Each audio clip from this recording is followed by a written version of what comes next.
Greetings, salutations, and blessings from Gunnar. It is good news with Gunnar for the day. I just want to reach out to everybody first before I begin and send a shout out to anybody out there who is going through hard times right now, as we all are, some more than others. Some people are very, very realistically concerned about their family, their friends, their loved ones who are going through this COVID-19 thing. Just want to send some united love out to all of you guys.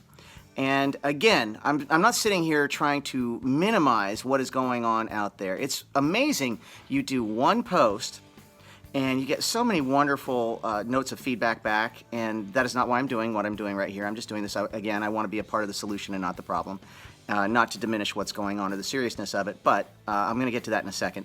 But it's amazing how, despite all of that and those good wishes and those good intentions, and despite the fact that Nelson fans are the most positive people in the entire world by nature, you always get one person with a fake account chiming in and spewing venom and rage and fear and all that stuff.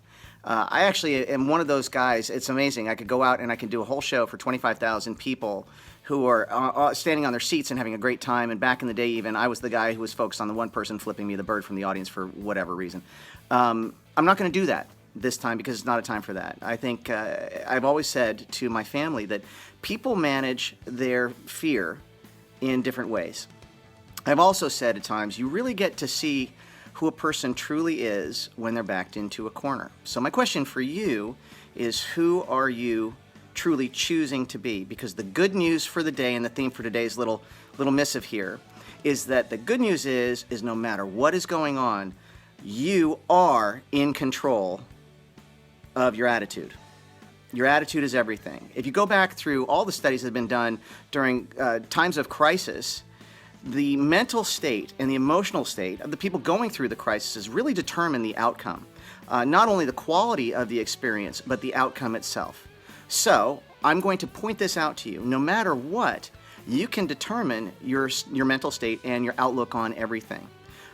In this world of fear and what is being served up to you on the internet, in an endless tirade of people out there fear-mongering and trying to make a buck off of people's misery, you can be the person who inspires those around you, who takes care of your own emotional and mental health, and who, as I mentioned, inspires the people around you to follow suit and do the same.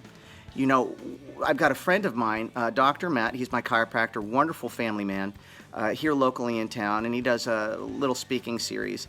I actually happened to log into his this morning. It was really nice.